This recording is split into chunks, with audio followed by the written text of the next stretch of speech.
Good afternoon.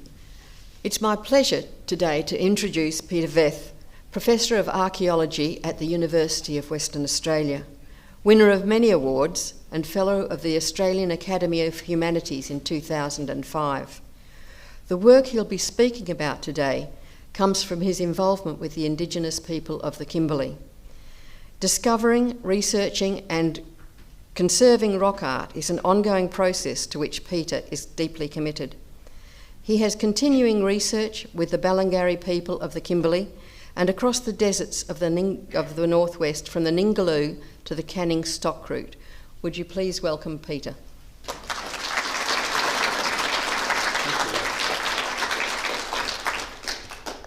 Thanks very much, and it's a real privilege to be here today. I'd also like to pay my respects and acknowledge that we're on Noongar Whadjuk land, and acknowledge traditional owners for this area and elders present, past and emerging. But I'd also like to acknowledge all the other groups, Gweeni people from the Kimberley, Mardu and various language groups from the Western Desert. And as you can see from that list of names I've got there with just some of the groups I've worked with and some of my colleagues here in the audience who also work in heritage, there are a large number of language groups and different cultural polities throughout the state.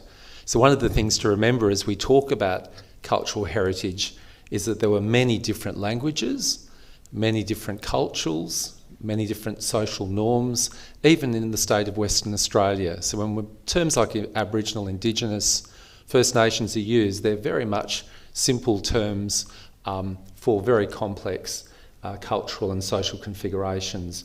And I'd also acknowledge that I'm obviously not an Indigenous person. I was born in Tasmania to European parents, but through the last 40 years I've had the privilege of working closely and been instructed by Aboriginal people, by senior women and by men and by younger people. And I think through that, those of us who do work in this heritage sphere are given quite a unique insight into things that maybe you wouldn't necessarily get if you just read a textbook or go and visit a site or two. So hopefully I'll be able to share some of that with you today. So the themes in the presentation are cultural heritage in WA and the cycle of the Act. Goodness me, it's been around for almost 50 years and it seems like we're returning to some of the same issues that Ronald Burns and Mike Robinson and various Aboriginal leaders were dealing with in the late 60s and early 70s.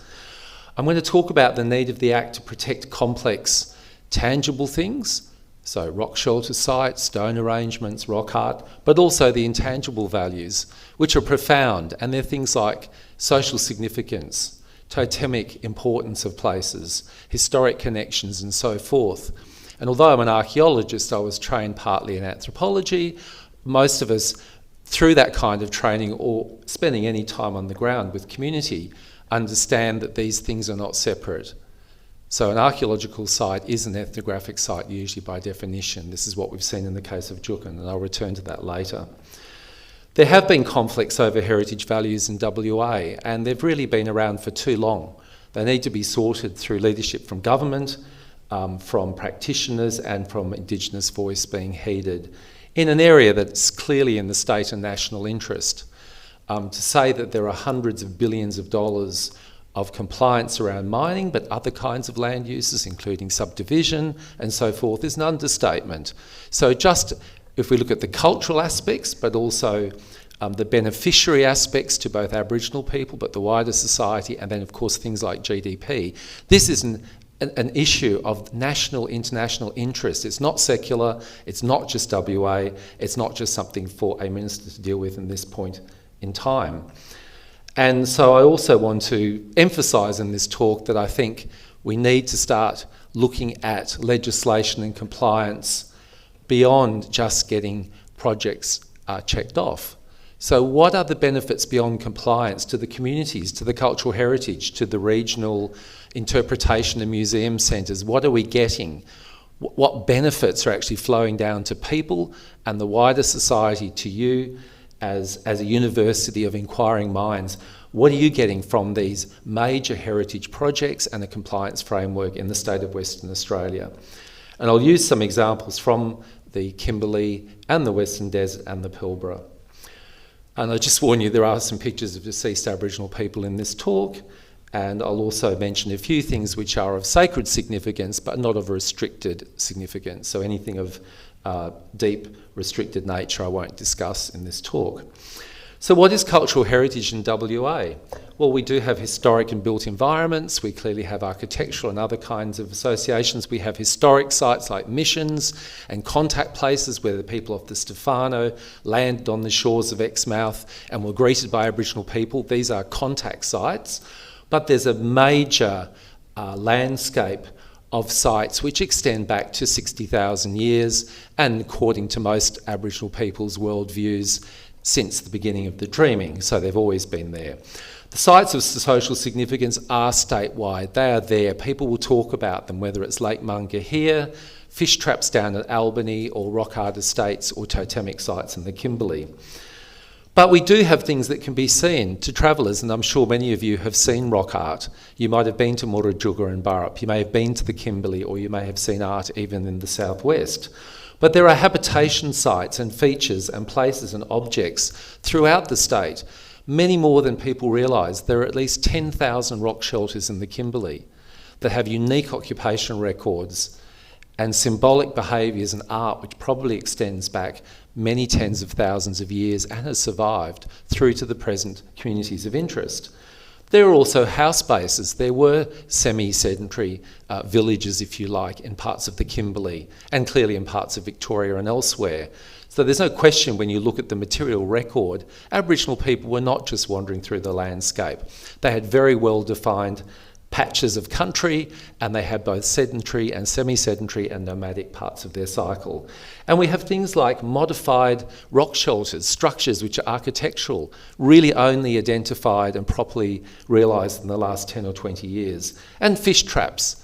Aquaculture, some of the earliest aquaculture in the world is from Victoria, from people making huge races and taking eels into holding ponds and moving them from one part of the landscape to another, 6,500 years old. We're just beginning to really understand how deep and different this record is and how significant in Australia and Western Australia. And then, of course, we have the inscribed landscapes. And this would include the 2 million engravings on the Murrujuga Islands, 41 islands of the Burrup and the Dampier Archipelago. Many hundreds of thousands of paintings throughout the Kimberley. And this continues every time we have a proper look in an area where people have said, oh no, there's no art there. People never lived here, they all moved out in the historic times like Northwest Cape. No, they didn't. If you actually have a proper look, there's an entire rock art province in the Exmouth Cape range that just hasn't been described. Every shipwreck from the Rapid on to the 1920s and 30s were met by Aboriginal people on the shore. So the idea the area was wiped out is not true. It's just one of those things that have become a historic truth, but it's actually not. And then finally, we have to think about firing practices and the way people use plants. And obviously people have talked recently, like Pascoe and Gamage and others, about the original fire stick farmers and agriculturalists of Australia. And whether you agree with that view of plant husbandry and manipulation or not, there's no question that this is an anthropogenic landscape that's strongly structured by firing by people, as well as natural fires, as well as a whole range of landscape evolution processes. So this is a received landscape. It's not fallow, it's not just bush, as various politicians have said. It was a highly curated landscape, which is a cultural artefact. Now, I mentioned the WA Aboriginal Heritage Act is better known for conflicts than it is for site protection or celebration, and that's true. Just a quick glance through the newspapers, and I hate to say many of these I know directly or indirectly, going back to the 1970s and more recently, obviously. And there have been contests over whether Aboriginal people like the Murrujuga could actually sit on a national park and potentially be involved in a uranium mine or not back in the 1980s. The park was actually put into an area of their traditional lands, which are now native title determined. And we know from various case law now that native title and pastoralism in parts are not inconsistent, but it just requires a dialogue. It requires people to understand those initial rights. And so here's just a small example of nickel, national park, uranium and iron ore issues which have blown up in this state. And we've actually seen one obviously recently with the case of Juukan, which I'll turn to in a little more detail soon. Now, I showed this figure at the Heritage Forum late last year, and what it shows is the introduction of a Heritage Act for the right reasons in the early 1970s, because sacred sites, large ceremonial stones in the goldfields, Western Desert, had been mined, used for tabletops and things like that. And so people objected, and it went through a long mediation. The media got involved in Canberra. It's really interesting to track the historic records and see how much overview there's been of things that happen here in the Eastern States media. It still continues. So good people brought in an act that actually was quite comprehensive. It covered ceremonial, ritual, ethnographic, archaeological, scientific, a whole range of values. And that was there from the early 70s. But what was a bit loose or rubbery were the rights of Aboriginal people and their direct values to be heard as a form of evidence. What would happen if there was a contradiction in whether a site was significant or not, and who had rights if a miner or a land use operation like forestry was going to impact a site. What was the mechanism that would actually protect those sites? And so what set out as actually a reasonably progressive and well-framed piece of legislation, both for ethnography, Aboriginal voices and archaeology, really through a range of disputes, which I've shown here as Nukumbar, Harding Dam, then in the late 80s, early 90s, Cullamilly in the Western Desert, Marandoo, where another large set of sites were blown up, Yakabindi and the Swan Brewery. The Act was actually modified by the state government to become less and less inclusive and to provide more and more certainty when a consent to destroy a site or use a land on which a site was located was given. The so-called Section 18s you hear about now. So the Act became very much a tool of alienating land on which places and sites, including things like rock shelters with deep history records, rock art sites, stone arrangements, rock art like the Dampier Archipelago, and there were many thousands of sites impacted and destroyed there. And that legislation became the norm. It became a compliance norm. Now, Aboriginal groups were often not happy about this, and we know about the protests from the Nukumbar dispute in the Kimberley in the late 70s, the formation of the Kimberley Land Council, a range of other councils that became eventually native title corporations following the Native Title Act and the Mabo decision in 92. But what tends to be forgotten is that people like Clive Senior, very experienced heritage lawyers and barristers, were used by the state government several times, and Clive Senior was used in 91 and 93 to provide really high-level advice about what worked and what didn't work in the Act, what had to be changed. And they were employed by the state government. They were employed by the minister. It wasn't like they were coming in saying, here's my view, I'm just a random party, or I'm an academic, or I'm an advocate from somewhere in the north. This was good, consolidated advice. And unfortunately, that advice was not followed, because it was perceived to introduce risk, I imagine, to the certainty of tenure and therefore potentially impact the mineral tenements and the production and the access of different parties to the mineral assets of this state. And I hope to convince you by the end that this was not true, that that was a poor decision, and that in fact the only way you mitigate risk or look at the values of things is by documenting them and actually acknowledging that some parts of the landscape are more important than others, in the same way that biodiversity tells us some parts of the reef systems or the Great Southern Ocean are highly significant, or that areas that might be covered in different kinds of geological formations may be of geotourism significance. And so we have theoretically state, national and international instruments that should provide relief and oversight and guidance on how heritage is maintained. We have the Borough Charter in Australia, which provides clear guidance on both historic and pre-contact archaeological and ethnographic material. We have the EPBC Act and the ATSIP Act, which do have rights and interventions possible now around heritage, but not used very systematically. And we have UN instruments like the UN DRIP, the Declaration of the Rights of Indigenous People, which give pretty clear guidelines on how significant stuff should be handled. So the point is, despite this long, sinuous process of 50 years of conflict, amendment to the Act, more conflict, more amendment, good guidance, attempted legislative reform, but on almost all occasions that collapsed, we're now faced with a full Senate inquiry where we've got the federal government effectively examining how mining compliance and heritage is done in this state. That's the trigger, and they're looking very carefully, particularly across the Pilbara, but they're also looking in the Northern Territory and elsewhere. So, you know, it's a bit embarrassing, frankly. It's a bit of a shame, and as a modern state and a wealthy state, Western Australia did not need to be in this place. And this is where we reasonably ask for leadership from our political leaders, from our senior bureaucrats, and obviously from other people in an advocacy role. So the Department of Planning, Lands and Heritage now has responsibility for Indigenous heritage and other heritages. In the new Act, they argue that there will be greater power given to Aboriginal people. They argue that the definition of Aboriginal sites and heritage will be broadened. We haven't seen the final legislation, but we've seen an earlier bill and everyone's made detailed comments on it. There have been hundreds, and I've got colleagues in the audience who have written some of those. The department argues that blanket protection of sites and places will still remain, and that protected areas will remain. So at the moment, it's quite complex, but at the moment we have things that are like sites that are legally recognised. We have things called other heritage places, which may be heritage-like, but they haven't got the same legal reinforcement.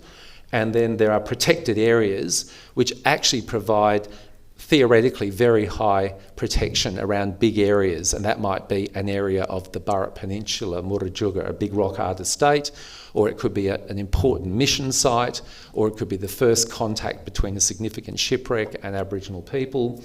Those protected areas are there and they become very dominant in the new legislation, but there's a particular Achilles tendon on the way that's been framed in the new Act. So the key roles and responsibilities, as they always have been, is for the Minister of Aboriginal Affairs. They have executive authority to basically accept significance, to give permission, or to delegate permission to destroy sites, but they also have the ability to protect places. And effectively the state can do interventions, but that's not been exercised very often. The new model is that there will be a less centralised way of looking after heritage. So there won't be an Aboriginal Cultural Materials Committee made up of Indigenous and non-Indigenous people sitting in Perth, confronted by several thousand pages of paperwork, usually every month or so, looking at applications across the state and giving advice on whether or not consent should be given to destroy sites or land that sites are based in, whether or not there should be permission for research to be done. So Section 16 is what archaeologists use to access and use a site, and also to provide advice that in fact something is too significant and should not be used. So it's there kind of as a quasi-tribunal, but it doesn't really have any genuine arbitration powers. It's not discoverable in the same way as, say, a Land and Environment Court in New South Wales.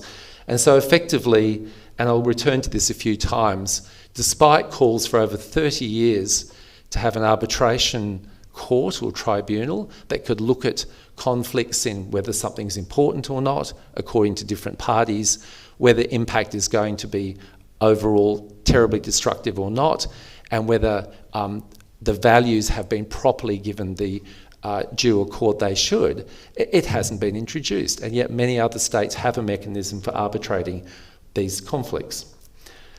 And I mentioned the local Aboriginal Heritage Services. These will become the new regional shop fronts for heritage. These will be based with native title and non-native title parties. Some are very well provisioned and equipped to handle this kind of approach from everyone from main roads through to mining, through to other users, but many are not. They're very early stage corporations, community councils and other entities. They would certainly not be able to deal with the volume of requests that come through, say, in the current mining boom with iron ore at $200 a tonne. The state has said it will actually fund these new regional centres. They say it will give voice to the local people who should be given authority to be the agents involved in land use agreements and native title agreements. That's true, they are, often. But the assumption is, even with a bit of top-up from the state in a few years, that they will become independent, or that they'll be able to claw back their own money and actually do their own regulation. Well, my simple observation is the state could have done that for 50 years and hasn't managed to. And so, and they do have GIS officers and a whole range of people that deal with the technical compliance, spatial and mapping stuff that you have to do when you're dealing with land use through time. And many of these organisations will only have that partially, or they'll be underfunded, or they'll be beholden to particular kinds of funding agreements that may or may not work to protect heritage. So it's kind of one of these models that looks good in the abstract, but when you mine down, it's going to be really quite problematic. The Aboriginal Heritage Council will replace the ACMC. It will be a body that has slightly different powers. It's not representative. It won't have Aboriginal people from each part of the state, but it is meant to be majority staffed by Aboriginal people. And one of their major roles will be to kind of adjudicate or have oversight of when contracts or agreements are made between resource developers and land users and those local area heritage services, which will be kind of contracts or agreements to mitigate or to reduce impact on sites. So in the iron ore provinces of the Pilbara today, you would see that sites are being blown up and impacted commonly, and it is. South Flank Mine, one particular mine, has 700 sites on it, and under the current legislation they will be destroyed. And, you know, is the argument that all sites significant should be given equal protection? Probably not. Do Aboriginal communities want new economies? Do they want to be able to use parts of their land and have employment and capacity building opportunities, benefits? Of course they do. So how are impacts from negligible, like weeding activity along the edge of Lake Munga that might have an ethnographically recorded site but is not going to affect it, through regular maintenance, through to drilling or blowing up areas? How do you scale those levels of impact? And also, how do you scale significance? And these two issues have been around for a very long time. Now, the Borough Charter, the Australian Heritage Commission, which got folded back several decades ago now, a number of different state-based heritage groups and colleagues who work in this area have defined significance carefully. It's not like it's an unknown concept. There are precedents for it. There are good definitions about ethnographic, social, archaeological, scientific significance, but it needs to be made clear in some form or another in the legislation. And at this stage, the legislation doesn't even talk about sites. It doesn't talk about places, really. It doesn't talk about song cycles or dreaming tracks. In fact, it is virtually shop shelves set up to handle native title agreements where people come to an understanding about what they will and will not allow to happen on their land. Now, we believe that some of these definitions will come through with regulations and other attachments to the Act, but the lack of it at this stage is worrying, because these are real things on the ground. You will go to a site in the Kimberley and say, wow, that Wandjina site's amazing. Look, there's someone repainting it. This is part of their clan country. This is a named individual person or deity or entity that lives in this place. You know, it's not just an art site. Most of these are totemic or have other values. So going ahead, I mentioned that Clive Senior made recommendations for amendments to the Act. He said there should be a tribunal. He said there should be a replacement with an Aboriginal Heritage Authority. He said there should be emergency powers for the Minister to provide protection for sites at risk. It's all stuff that's been talked about now in the last 2 years, and that was 30 years ago and paid for by the state. Some of these have been halfway brought into the new Act, the bill, but certainly the tribunal, that is not there in any form or nature. Now, I'm going to give you a bit of a cook's tour of what some of these places of significance look like. I'm an archaeologist who does some ethnography, so I'll focus on the archaeology and some of what I've been privileged to do in the Kimberley with groups like Gweeny and others, and Traddle Tan is here from one of those groups, and then through the Pilbara and the southwest. What we have in this state in terms of old sites is a unique record. There are 10 to 15 sites in the northwest, which all fall in the 45, 50, 55,000 year range. You can see them there from the Western Desert to the Hamersley Plateau, Karijini, to the Northwest Cape, up to the Kimberley, going right through to the Northern Territory. But the thing to remind yourself is that we have sites which we're just starting to document and date now, from the deserts, from the coast, from Barrow Island, from the Kimberley, all the way through to Ireland, Southeast Asia, which are very early, and they'll probably be dated further back with new techniques like luminescence. So we have this record of very deep time in this state, which, as you can see from that distribution map, is almost 80 or 90% located in this state. So we do have significant old sites of merit. There are many sites in the order of 45 to 50,000 years age in the Pilbara. There aren't many that have the Ice Age record that Juukan did and various other highly significant artefacts. But these discoveries of new and old sites are increasing at a very rapid rate. But they're happening in pockets, because those pockets are where people are doing research. Southwest, Northwest Shelf, Kimberley, North Kimberley, Western Desert, or where there's compliance, like the Pilbara. But the truth is that we still have a tiny budget, a small number of researchers, a small capacity in the Aboriginal corporations to go out and actually do this recording work. We have things like stone structures, and here are just two examples of a stone house base from the Burrup Peninsula that's about 8,000 years old, which would have actually had a thatched building of some kind on it. And then down the bottom, fish trap from Albany, from Oyster Harbour, which is both at least several thousand years old, if not back to 8,000 to 10,000 years. We have these incredible rock shelter sites, which were obviously only part of the cultural landscape, but they record people's use of plants, their stone artefacts, their diet, their changing mobility patterns, their long-distance exchange of things like Kimberley points here, tusk shellfish, which are taken from the ocean and traded all the way into the Kimberley and the desert, a whole range of plants that are known to go back to at least 10, 15,000 years, showing that people used a very wide range of vegetable yams, fruits, nuts and so forth. And then these massive shelters like Yulakunkala and others, and Gunatukul in the desert, which have records of 45, 50,000 years ago. That's what we know now. We haven't even done OSL or further dating of some of these sites. And you have to remind yourself that the earliest modern human site in Europe is 40,000 years. So this is a record in this state which actually predates anything left or done by modern humans in Europe. So it's interesting. It's interesting because it's old. It's interesting because it's continuous and people have continuous connections. And it's interesting because it shows people going into the deserts and into the highlands of the Pilbara and into the coastal zone where the desert meets the sea and the tropics of the Kimberley really early on. In fact, the seafood evidence we've got from Barrow is some of the earliest outside of Africa for modern people at 50,000.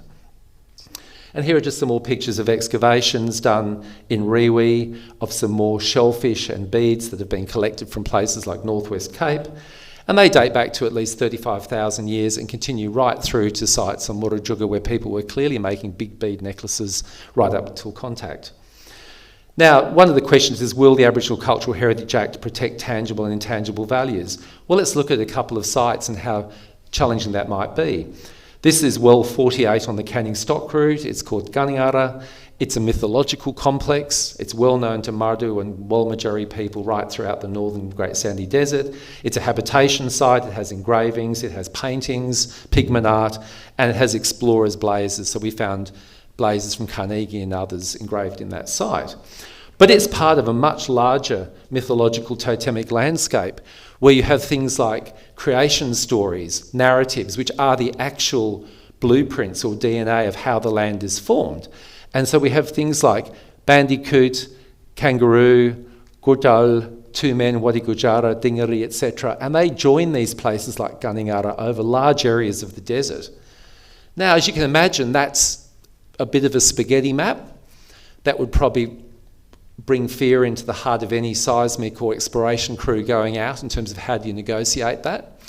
And indeed, the heritage which is that extant and which joins tangible and intangible places with well-documented song cycles which people still use in ceremony or which may have been recorded historically is complex. There's no question about it. It's a complex process. The heritage is complex in terms of its intangible and tangible values, and so it requires pretty sophisticated responses. All these well sites in the northern Great Sandy and the southern have names. They're Jilla or snake or dreaming sites, and they have names. And they would have had names, obviously, before contact, and most still have names today where people can get back to country. And here is a trip only 10 years ago with Mick Benny, who was from the Northern Territory side coming back to Kaniara, and it was a conception site that his father had talked about. And he actually had a wound in his side, which was actually the mark of where the father had speared the snake in that particular site. So he knew about this all his life, but he'd never been back there. He never had a chance until he did the Canning Stock Route project. So many people will not be on country, or they'll have been historically translocated because of pastoral histories or mission days. And so that does require mobilising. And mobilising is something the Mardu in the Western Desert do well. So here we are recording wells for the native title claim in the late 1990s, early 2000s. And here we're driving and going back to areas that people may not have been to since the Second World War. They have names for them. They remember where grindstones were buried in the sand and so forth, or when the Japanese bombed Anna Plains in the northwest and they fled into the desert. People still have these historic geographies. And some of you, hopefully most of you, have seen the museum exhibition of Seven Sisters. That was quite amazing. And here is one of those sites that was actually mentioned in the exhibition. And I'm recording that Seven Sisters site, which is just a flat ant bed mound, which has a whole story. And you can see the women are telling me that in great detail. And most of the men are kind of ignoring it because they're giving me their side of the story. And it's pretty full on. It's large. It's like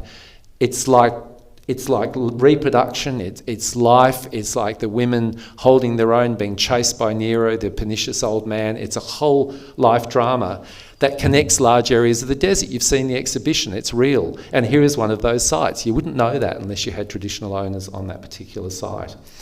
And then another man on the right, deceased now, JJ, is talking about rock art up in the Canning Stock Route. And here he's giving 3 different meanings of this particular kind of hairstring art that you see on the right, and how it holds different meanings to different groups. And then here I've got some pictures back in the 1980s working with Mardu elders around a range of rock art sites and into some of the big spring sites on the Percival Lakes, which are huge rainmaking regeneration sites for the whole of the desert. Again, you know, that's a big walk late at night across a lake that took about 6 days of driving to get to from Perth. This is another part of Jilaguru Durbar Hills, which is about 400 kilometres down to the southeast. And here we have another site in the Calvert Ranges, which is about another 400 k's to the east. And they're all connected. So that's going to take a bit of work. Oral interviews, mapping, looking at historic records, looking at the tangible record, things like that. Engraving of the human figure there, which is more reminiscent of Pilbara, but there right out in the Western Desert. And then obviously things like rainmaking ceremonies, which are central to Western Desert life, and where they bring shellfish from the coast. And then I mentioned firing, of course, and firing is still done. It was being done semi-traditionally in the 80s with the outstation movement, and here are pictures of Mardu women collecting seeds and burning country. But of course today it's done through a range of different aerial interventions where patchworks are burnt to try and replicate human burning in both the north and increasingly in the south of the state. And that restructures the land and the animals, and it affects material culture. And we know it does because in the Kimberley there are sites now that are dated to 20,000 plus with rock art, and they've not been destroyed. The practices that people have had of removing vegetation from those sites, of burning close to them, has not destroyed them. So the record is that land management was pretty good. Dampier Archipelago, the same. And here's just a brief rundown of some of the earliest art, intaglio art, which occurs in the archipelago, through to some more recent art, and you can see the early doesn't have any marine fauna with sea level rise. Obviously these areas of what were once inland become coastal and islands, and so marine fauna start to get depicted. And suddenly we have a vision of country that again was looked after and fired for tens of thousands of years, being preserved very well. Obviously there's been industry impact in the last 30 years, and probably 12% of the burrup has been completely destroyed. But 88% of burrup and most of the islands still have very high integrity, and they will or should go into the World Heritage listing. And here are just a few examples of those extraordinary engravings which both reduce stone, which use bas relief techniques, which have intaglio techniques to show fauna that is both extinct, largely still present today, and with things like spears and other lines coming out of them, which probably represent things like Dalu ceremony, regeneration ceremonies for species which are important. And this includes turtle as well. You may have seen in the media earlier this year some of my colleagues' work and our work working with Ambrose Cholomeri and a range of other traditional owners in the north has been able to date the Gwion figures and the naturalistic art that occurs under those through large parts of the Kimberley. We don't think this is the earliest art that can be dated yet, but it took 8 years to do this particular exercise. And that involved using non-destructive techniques, working closely with traditional owners and rangers to look at how that art could be dated. And what ended up working were mud wasp nests, small nests which are made by wasps, which get weathered back and form stubs, and they contain organic material like insect carapaces and charcoal and so forth. And people come over time and paint on top of those because it just looks like a little lump in the rock. And then after time, the wasp sort of thinks, in this case of the kangaroo, I'm going to return and build a nest on top of that. And so we end up getting these paintings layered on top of old mud wasp nest remains, more recent ones on top of them, and by recent I mean 10, 12, 15,000 years old. And so a whole range of this art has been dated accurately now and published in Nature and Science and other less glamorous journals over the last 5 years. And so the technique is robust, it's worked, and it provides an archaeology and a social history of that landscape. And fascinatingly, this early figurative art, and there you can see some pictures of the mud wasp nests, the stubs both under and over the art, and tiny samples of that are taken and then subject to many months of analysis. The naturalistic art we have here is dating at least 13 to 20,000 years ago, and you can see kangaroos with infill, you can see humans, you can see boomerangs that have got stencils and spatter of paint around it. And then there's a range of other forms like the Gwion figures and more recent, which have been dated lying on top of that. So in these open areas, there's a figurative art which goes back at least 17, 20,000 years, which continues through with Gwion, which seems to occur very rapidly over large parts of the Kimberley. And then there are many other styles and graphics that occur on top of that, most recently Wandjina, which occurs across about 2/3 of the Kimberley. But there are extraordinary things like this composition that was on the invitation of a water lily, and that is in the old infill style. So if this is correct, and we've got polychrome, different colours surviving here, this beautiful lace-like image has been preserved from at least 13 to 17,000 years ago in an almost open rock shelter, and it has preserved and survived up until this very day. So it's an extraordinary record. One of the other things I like to touch on is that the rock art, which often is thought to depict grand themes like animals and humans and so forth, actually reflects quite different focus in the early art of the Kimberley. It shows people really fixating on plants and yams and lilies and things that would have been food staples, just like they were in southern PNG. You've got to remind yourself some of the earliest agriculture in the world comes from southern PNG. Here we have people showing human figures with lily headdresses, with yams. So these are called therianthropes. They're not just plants, they're not just humans, they're shown as merged human-plant figures. And we also get ones with animals as well. And from what we know from ethnography and from analysis being done by some of our colleagues and talking to traditional owners is that these are sometimes totem. So people believe they come from particular plants, animals and other things which are not human, or they have mixed human, animal and plant form. And this is what one sees in the art. Colleague Sven Usman working here at one of the major panels at Umari, and you can see how large they are. You can also see that there are headdresses and tassels and belts and a whole range of other accoutrements which look ceremonial. They probably are. They occur on thousands, tens of thousands of motifs through the North Kimberley. And although they've been speculated as being pre-Aboriginal and African and so forth, that's not true. The ages show they're around 12 to 13,000 years old. And in fact, many of the things you saw in that painting occur in historic records from both the Kimberley and the Northern Territory, where you see people dancing with the large beeswax headdress figures, carrying complex tools, having tassels off their body. And that's interesting. If that's 12 or 14,000 years of a continuing practice, that's a pretty extraordinary record of ongoing tradition. What you don't see in the early ones, early paintings, are spear throws. They're developed, there's an innovation. The points change, the spears change. So there is technological change, and some of it's quite significant. But we do see things like the paraphernalia and the personal ornaments continuing. The other major thing we see is caves and shelters and big amphitheatres have actually been modified. They're actually large 8-ton blocks have broken down. People have pulled slabs away and they've actually made these habitation structures. And we know that by laser imaging, by excavating, by backdating sites like this one on the Drysdale River called Barolga, previously Wandjina Rock Shelter.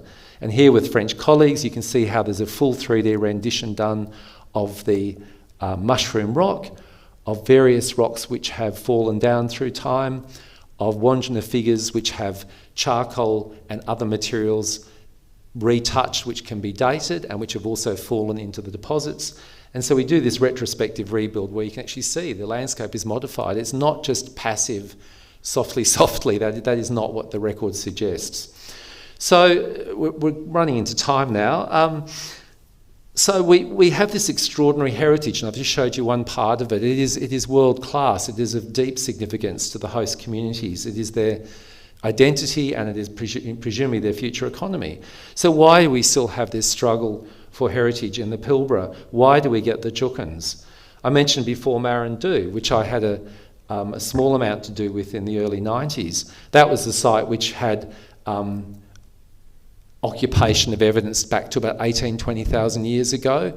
The actual identification of the site, the excavations and any kind of media was done under huge duress. It was not supported by Hammersley Iron. There was a full clamp down on any kind of heritage surveys being done because they said it had been cleared 10, 20 years before. The same case as Juukan. Oh, we've got the clearance, the permit's there, it's all fine.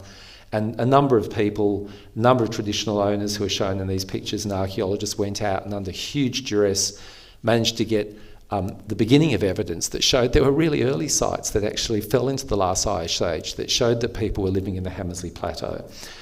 And unfortunately, that complex and those sites were fast-tracked for destruction.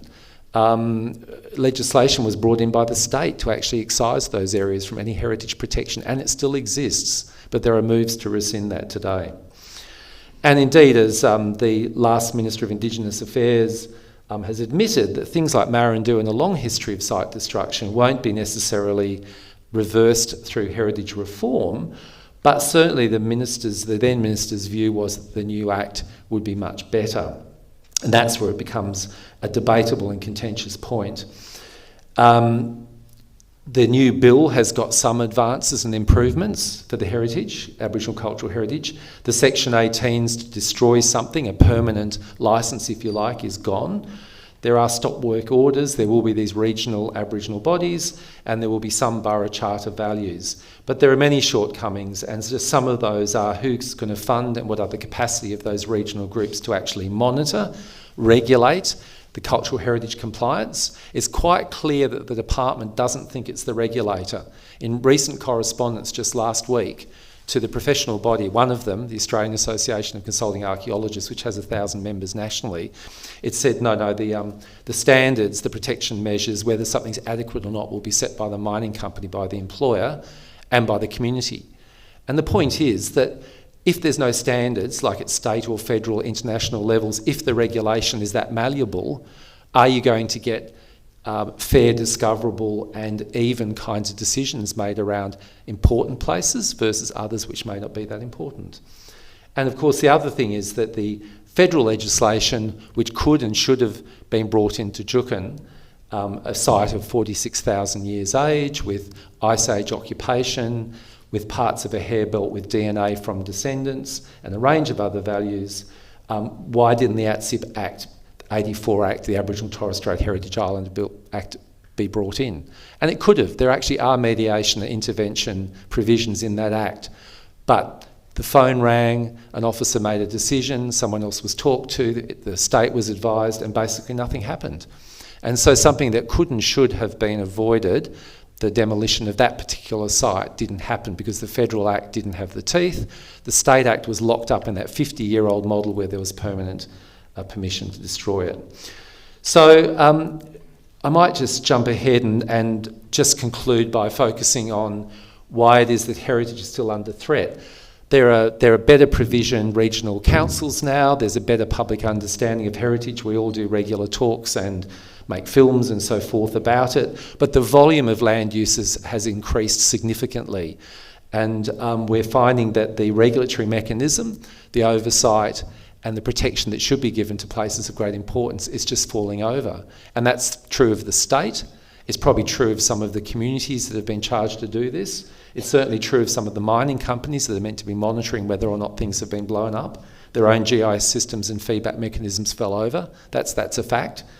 And so the whole thing is not being adequately resourced, despite our calls. And so here's just a quick figure to conclude on. Iron ore export value, 88-2020, has increased dramatically. You can see that. So the value of just iron ore, not to mention other minerals, has increased dramatically in WA, and this is of national benefit.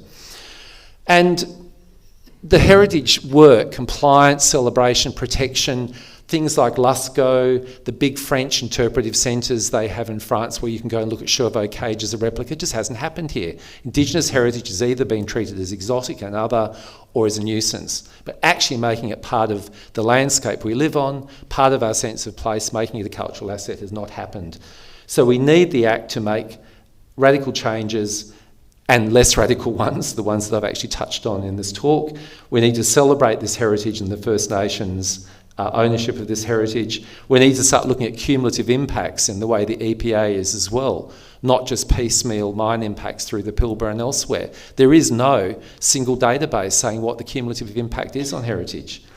We need to probably introduce a heritage fund or at least have something that creates some equity between the state compliance, which was $4 million in 2019. That was the total budget for heritage compliance in this state. And then the value of mineral and petroleum export, which was $174 billion. So in my last calculation, the heritage compliance was 0.00002%. And that's just not a good look. That's not what a modern Australia should do. It should be investing in the protection, the celebration, and I think the recognition that this is an inherited landscape which we live on. Aboriginal people are happy for that to be a coexistence, but we need to actually do the right thing by the heritage, by some of the Aboriginal women and men who I acknowledge briefly here at the end, who have taken great pains to try and establish state and federal and international standards. And standards is what it's about. If we expect standards from our car and from our milkshake, why can't we expect standards from our heritage? All right, thank you very much for your attention, and we're well and truly at time.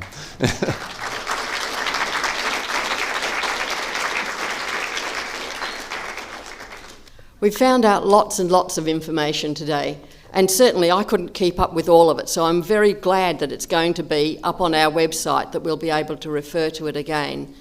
Would you all make Peter welcome? Thank him, thank you.